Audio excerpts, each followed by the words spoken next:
ฝนหยุดตกมื้อนี้พามาเบิ่งเป็ด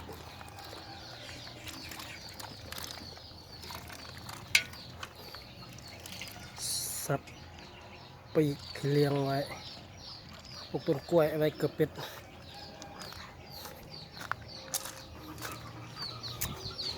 ก็ว่าสิพามาเบิ่งไก่โตละเดี๋ยวนี้มันก็ได้อยู่4-5 เดือนละเป็ดอันนี้ก็ได้ของนี้ขายแล้วขายเซานี่เนี่ยของนี้กำลังใหญ่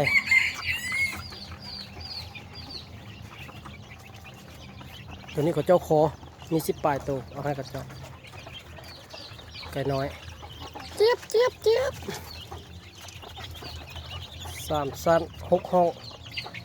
ประมาณ50-60แล้วอยู่นี่ก็ได้ข้อละ10 ปลายระบบไฟแน่ไปไว้กลางคืนยามมันตายไก่ล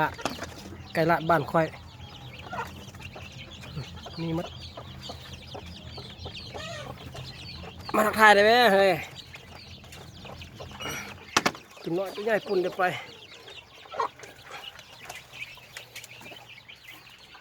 ไก่โตตัวนี้สายมานเตี้ยเห็ดพอพันธุ์ไก่โตงามๆกำลังไข่ได้ลูกละตัวนี้ปล่อยออกกินห้ำไก่ละโอ้โหแม่นปลาดูหางดำเด้อไก่ละคัดเอาตัวดำมันไว้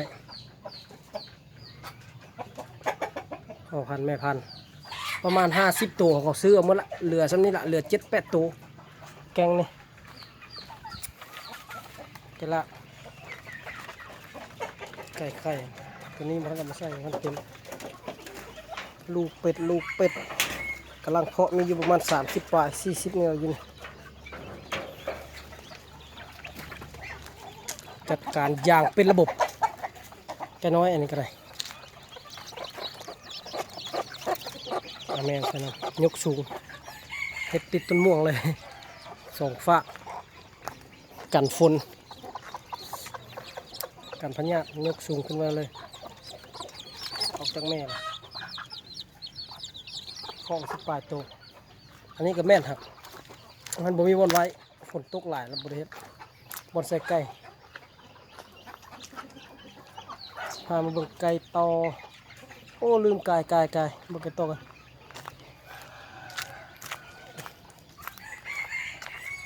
ตัวนั้นก็ได้มันออกไปได้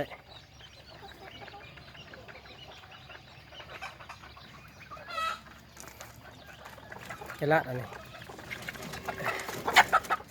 ไก่ต่องามๆไก่5 เดือนปลาย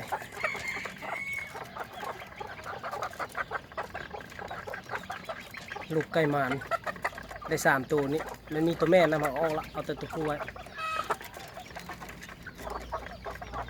ไม่กินคนเดียว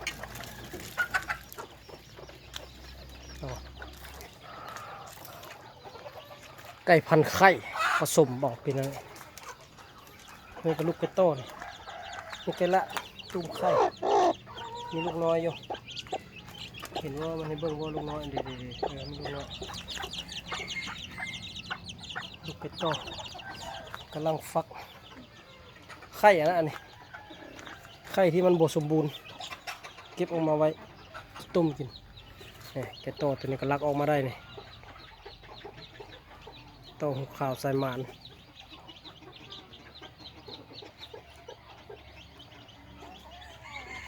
เรานี่หมานอยู่แล้วขังไว้ในนี้พิษตายส่วนมักนาวส่วนมักขี้หูด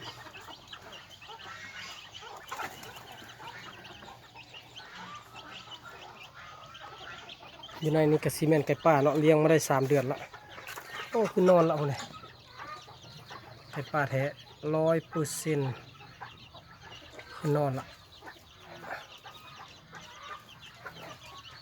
ข้อพวกกระสียังมืดๆได้หน่อยนึงจักเอาไปสั่งกินจะให้มันตุ้ยไอ้น้องเอ้ยมีแต่หัวอาหารกับข้าวเปลือกแล้วก็พวก ฟักแล้วไก่โตไก่ละอันนี้ฟักหลาย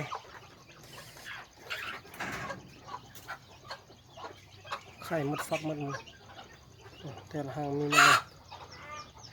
กำลังฟักให้เบิ่งสำนี้เนาะคาเวียกช่วงนี้